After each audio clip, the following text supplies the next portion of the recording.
प्रिय किसान भाइयों, जैविक खेती एवं नेचुरल फार्मिंग से जुड़े हुए देवी एवं सज्जनों, मैं doctor DK Singh, professor Pantnagar university. जैसा कि मैं आपको नेचुरल फार्मिंग के बारे में बताता आ रहा हूं और जैविक खेती के भी बारे में बताता आ रहा हूं किस तरह से करें। मैं आपको एक चीज़ आज बताना चाहता हूं कि आप मिनिमम डिस्टरबेंस जिसको कहते हैं, अगर सॉयल को आप जो हैरोइंग करते हैं या प्लाविंग करते हैं तो मिनिमम डिस्टरबेंस होना चाहिए। हमने इसमें ढैंचे की हरी खाद की फसल ली हुई थी और उसको इनकॉर्पोरेट करके इसमें मिट्टी में मिला के उसको, और फिर इसके बाद हमने इसमें बासमती राइस लिया था जो देहरादूनी बासमती के नाम से प्रसिद्ध है, वो देहरादूनी बासमती लिया था। अब इसमें हम सरबती व्हीट लगाने जा रहे हैं। सरबती व्हीट जो कि एमपी का व्हीट है, गेहूं है, और उस गेहूं की क्वालिटी बहुत अच्छी होती है। इसकी हम बिना किसी जुताई के, एक मशीन आती है जो ये सुपर सीडर मशीन है, इस सुपर सीडर मशीन से बिना किसी जुताई के डायरेक्ट हम बुआई करेंगे। इसमें हमने 2 कुंटल प्रति एकड़ के हिसाब से कंपोस्ट डाला हुआ है और 2 कुंटल प्रति एकड़ के ही हिसाब से ये जो हमने घनजीवामृत बनाया हुआ था, ये घनजीवामृत भी डाला हुआ है।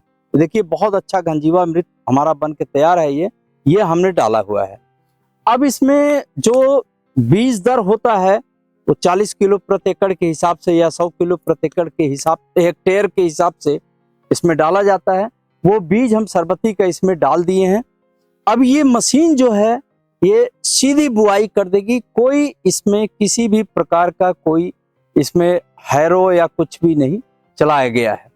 अगर इस तरह से खेती करते हैं नेचुरल फार्मिंग या जैविक खेती, जिसमें कि मिट्टी को कम से कम डिस्टर्ब करें, हो सके तो जीरो टिलेज से करें, या हो सके तो इस तरह का जो सुपर सीडर होता है ये थोड़ा सा आगे लाइन भी खोलेगा और उसमें ये बीज को भी गिराएगा, और उसके साथ साथ पीछे इसमें एक रोलर लगा हुआ है, वो उसको दबाता जाएगा। तो जब इस तरह के अगर आप करते हैं तो इस पे जो भी जैव पदार्थ है, ऊपर जो फसल के अवशेष हैं जो थोड़ा बहुत, वो सब मिलके इसमें जैव पदार्थ बनाते हैं। और इस तरह से अगर किया जाता है कि तो कार्बन का जो लॉस होता है, कार्बन बर्निंग बोलते हैं, उसमें जुताई बहुत ज्यादा करने से कार्बन लॉस नहीं होगा। और जो बीज जो है वो केवल ऊपर सतह पे ही पड़ा, ऊपरी जो सतह होती है वो पोषक तत्व रिच होती है, उसमें पोषक तत्व ज्यादा होते हैं, साथ साथ उसमें ऑर्गेनिक मैटर ज्यादा होता है, ऑर्गेनिक कार्बन ज्यादा होता है। तो अगर आप इस तरह से आप नेचुरल फार्मिंग करते हैं, और नेचुरल फार्मिंग में भी और जैविक खेती में भी, इन दोनों में हम लोग यही बताते हैं कि आप मिट्टी को कम से कम डिस्टर्ब करें, मिनिमम डिस्टर्ब करें। तो हम आज ये इस तरह से सुपर सीडर से सोइंग कर रहे हैं। आप सोइंग करके दिखाइए भाई, जरा स्टार्ट कीजिए।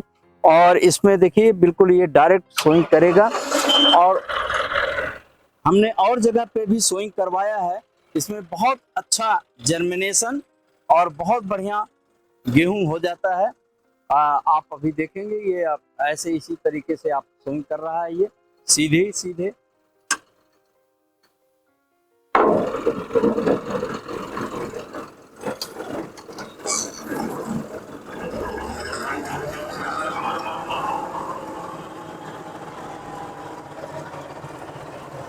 ये देखिए, ये ऐसे स्लिट खोल रहा है, लाइनें खोल रहा है, इन लाइनों में बीज गिर रहा है। और ये जो ऊपर की मिट्टी है, ये मिट्टी बहुत ही अच्छी होती है, बहुत इसका जो इसमें पोषक तत्व युक्त होती है।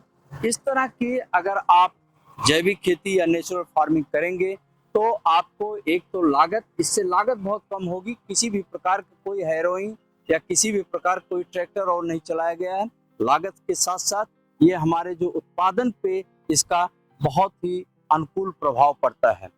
तो आज के लिए बस इतना ही। आगे फिर मैं आपको और सारी चीजें बताता रहूंगा कि किस तरह से आप खेती करें, नेचुरल फार्मिंग या जैविक खेती करें, आपको ज्यादा से ज्यादा लाभ उठा सकें उससे। बहुत बहुत धन्यवाद। जय हिंद, जय भारत।